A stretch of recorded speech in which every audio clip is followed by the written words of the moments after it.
Hey there, Sammy, your host of Digital Marketing Therapy Podcast. Glad to be with you today talking about 5 ways that you can gain more visibility for your organization online. And some of these things we've talked about before, but I kind of wanted to put them all just in one list for you guys. So as you're kind of really thinking about your marketing strategies going into 2021 and what that looks like online, maybe one of these or a couple of these will pop out at you as things to add into your rotation if you're not doing them, or just kind of remind you why these things can be super important. And we're covering a wide array of things from email to social media to outreach and collaboration. So I think you should be able to pull at least one of these, if not a couple of these, into your strategies going into next year. So that's what we're going to talk about today. 5 ways to get more eyeballs on your stuff, more visibility for your organization in the online space. But before we get into it, this episode is brought to you by our guide, 9 Ways to Raise More Money Online. And I wanted to bring this up again. It's been a little bit because as you start to market more and get online more, it should also lead into your online fundraising goals and strategies so that you can continue to do all the amazing things that you do in the community and for the people that you serve. So go to thefirstclick.net/fundraise, grab this free guide and, kind of take a look at them side by side and figure out, which promo or which, things that you're going to learn from this episode will go into some of the fundraising things that might make sense for you as well, so that you can leverage all of it and do it once and maybe hit multiple different areas.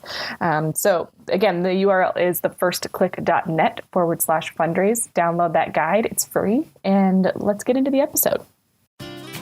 You're listening to the Digital Marketing Therapy Podcast. I'm your host, Sammy Bedell-Mulhern, and each week I bring you tips from myself and other experts, as well as hot seats with small business owners and entrepreneurs to demystify digital marketing and get you on your way to generating more leads and growing your business.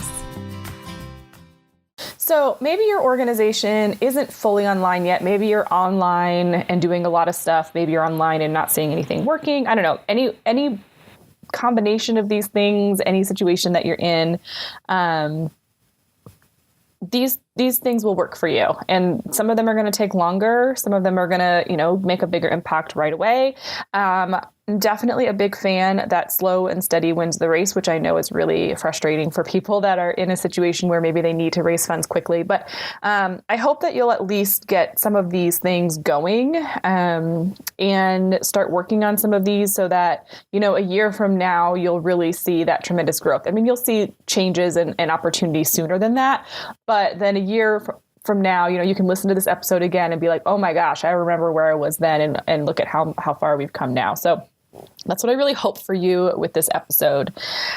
So let's just jump right into it. So the number one idea for getting more visibility for your organization is to create your promo kit. And we talk about this in depth in episode 68. We talk with Lily Stairs, and she helps kind of walk through the whole process for what that looks like to create a promo kit. So I'm not going to go through, the step-by-step of that in this episode. So again, that's episode 68.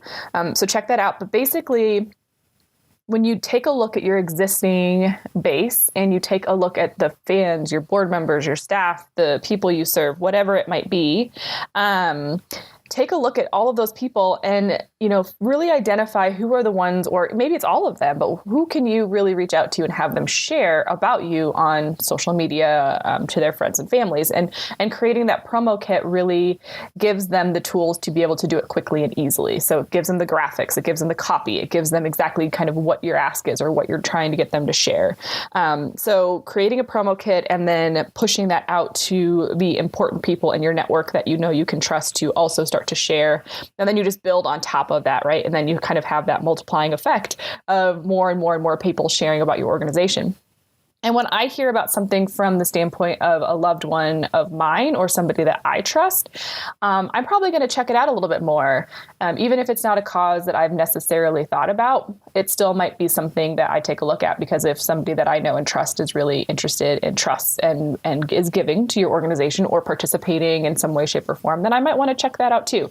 So it's a great way to leverage that social proof and your existing audience. So that's number one, create your promo kit. Number two is to leverage your email list. And I talked about this a little bit in the first one. But your email list is probably going largely untapped. Most of the time I see nonprofits using their email list to send them reminder, or to send them their receipts like, hey, thank you for your donation, or to send them an appeal, or to send them, we have an event coming up, buy tickets, but rarely are nonprofits using their email list to really nurture and grow and build that deeper relationship with their donors to get them more engaged on their own. So instead of asking for money, when you're pushing out things on a regular basis, and we'll come out to your email list a little bit. Come back to your email list a couple times here throughout these different ideas. But I really want you to make sure that you're putting in your regular emails to them and ask to share this with their friends if they think that this is impactful, or to share it on social media if they think that it's impactful. Because again, we're going back to that social proof and help us grow. This is one way you can do it. Or even if you can't give to us right now, this is one way you can make a big impact for our organization by letting people know that we exist, by sharing with people in your circle that would participate and appreciate this and all that good stuff. Okay. So leverage your existing email list, because you're probably not using them as much as you possibly could. Using is the wrong word. Maybe utilizing, communicating. I think you know what I mean. Okay. So that's number two.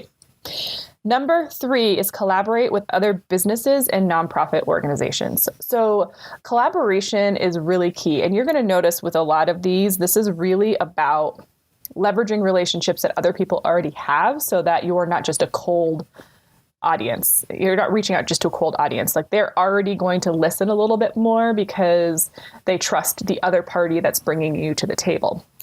So collaborating with businesses and other nonprofits can look like a lot of different things. It could be collaborating with another nonprofit on an event to share resources and expenses. And, then again, also leveraging each other's audiences.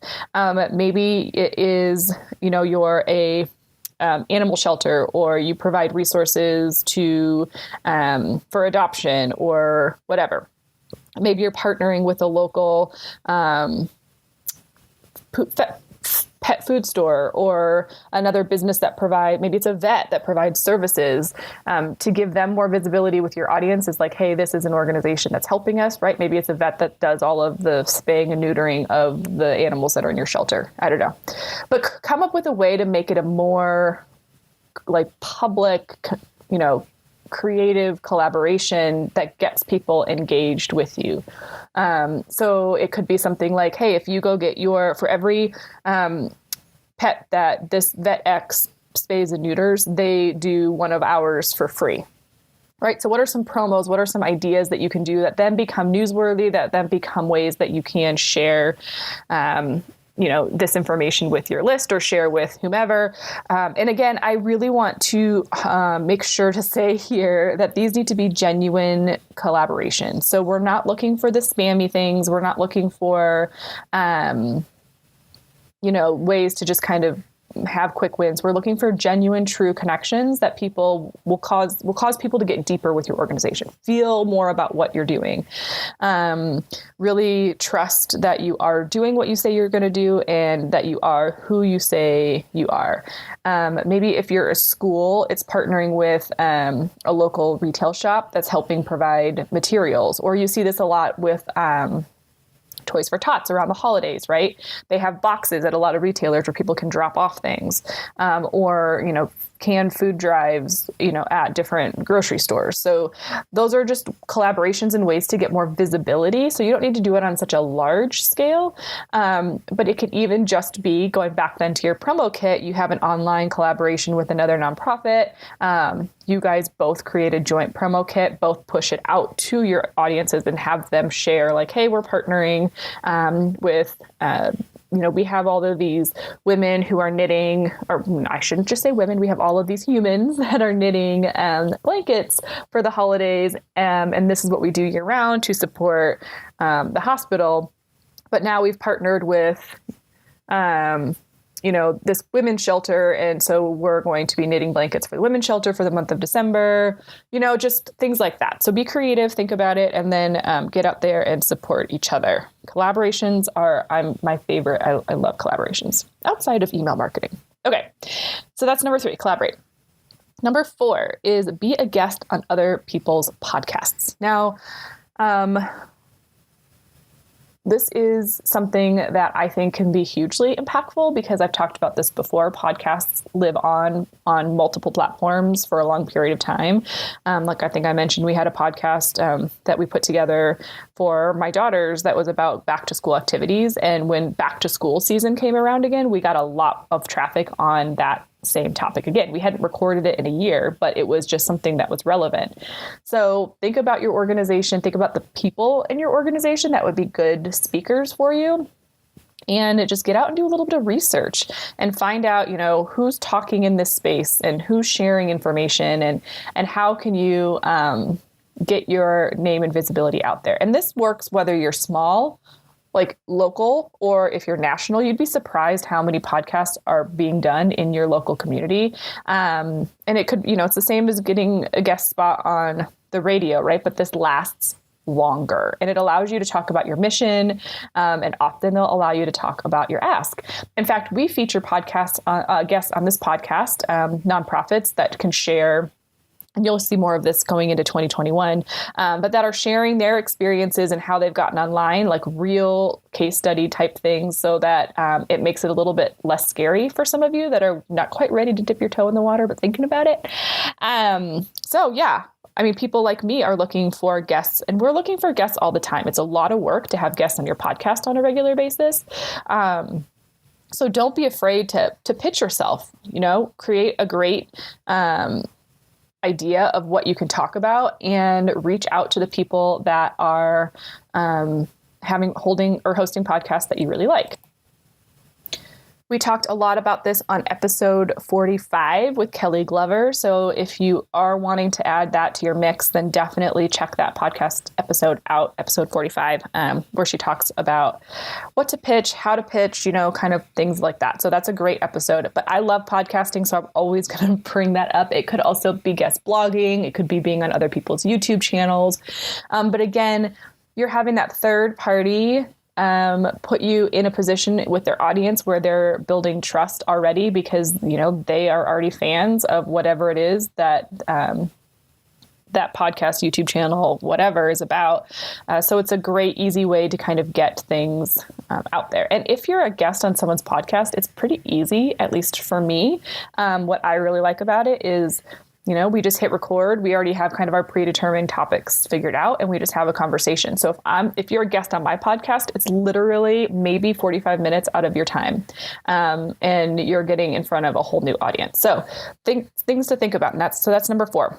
And then the other benefit of being a guest on people's podcasts that sometimes people don't think about is oftentimes there's show notes. So we do show notes for every episode, and we include links and we include resources.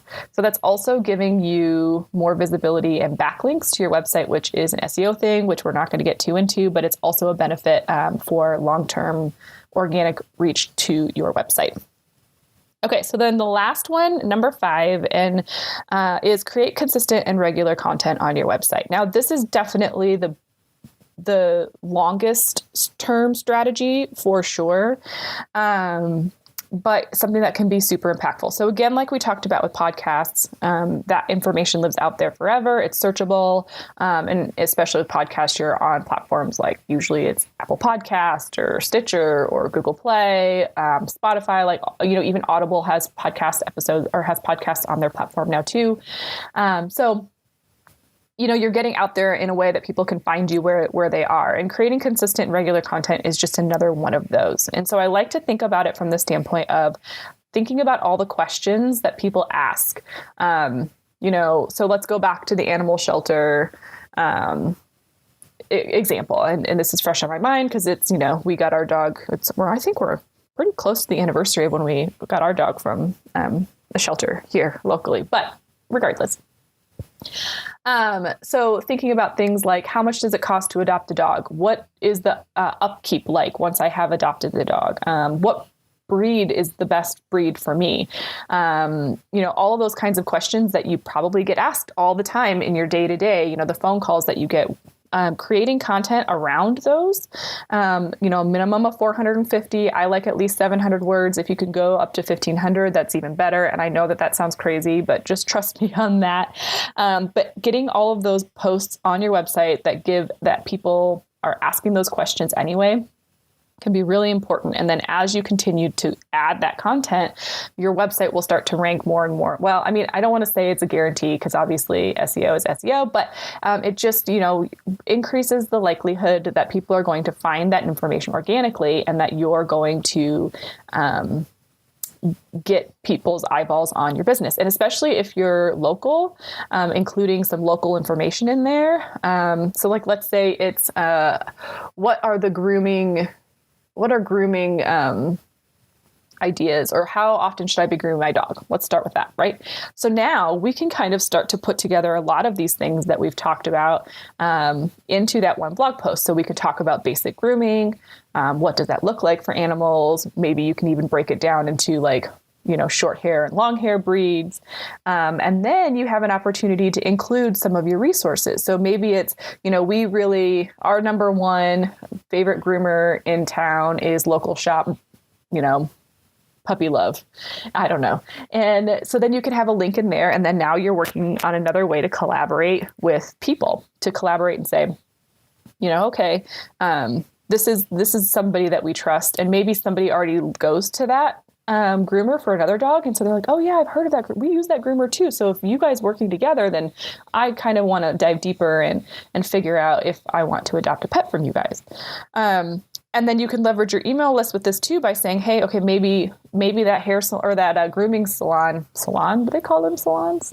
Anyway, maybe that groomer is going to give you a short-term discount for people. So then once that blog post comes out, you send it to your email list to say, hey, we just wanted to let you know, thank you so much for being supporters of us. This groomer is giving just our email list, X amount of dollars off, and you can share it with a friend. So share this email with a friend and they can get it too. Right. So now you're encouraging them to share about your organization in a way that is like happy, beneficial for them, and not necessarily just saying, hey, give us money, which will eventually turn into them giving you money. So I hope that makes sense. So thinking about the questions that people are asking, write content around it, post it to your website. I recommend, weekly. And then, making sure that you're including all of those elements as best you can to continue to drive people through. Remember that with every single piece of content that you put out, every blog post or podcast or YouTube, whatever it is, make sure there is a single call to action. So what I don't want to see is, hey, buy tickets to our fundraiser, and then, hey, donate to our annual fund, and then, hey, make sure you sign up to come to our facilities to see if this is the right, for the right space for you, right? We don't want to bombard people with too many options. They're likely to not take any of them. So with each one, figure out what is the most important call to action that you can have in there and include that. So if it is, let's say it's like, I need information about spaying or neutering, and you want people to understand that information. Yes, maybe you do share that your favorite vet is blah, blah, blah, blah, blah. But maybe your call to action in there is, help you can help by donating $25, which will allow us to spay or neuter 8 animals, whatever, something specific like that, can be really impactful. And it's in line with the content that you are creating and in line with what the information that you are sharing. Okay, so those are the 5 ways that you can get more visibility online. So I'm going to run through them really quick. Okay, so promo kit. Put your promo kit together and share it with your existing base so that they can start to talk about you. Listen to episode 68 for more on that. Leverage your email list, and we talked about several ways that you can do that. Collaborate with businesses and nonprofits. Guest podcast, or guest be on people's YouTube channels or guest blog, whatever makes most sense for your organization. And then create consistent and regular content that answers the questions that people that are interested in your product, service, or are your donors will be asking. Okay. So those are 5 things. I hope that you'll pick one and start with it. Or if you were doing one before and you just kind of stop doing it, then start doing it again and pick another one. And let me know what you do. And if you are a nonprofit with a great story for how you started taking your organization online and you're interested in being a guest on this podcast, send me a DM on Facebook or Instagram at The First Click Marketing. And we would love to chat with you to see if you'd be a great fit. Because we know you guys are doing some amazing things out there, and we want your stories of how you're continuing to fundraise and grow and scale your organization in light of COVID. We know that it will inspire a lot of other organizations who are also doing amazing work in this community or in their communities, but just maybe don't have the resources or the tools or the staff to kind of sit and brainstorm and think and process, We all kind of sometimes need to take that space for ourselves, and sometimes it's hard. Anyway, enough rambling for now. I hope you enjoyed this episode. Thank you so much for being listeners, and share this with a friend or another organization or somebody on your team if you think that it would be helpful. And make sure you subscribe wherever you listen so you don't miss out on a single episode. For now, I'll see you in the next one.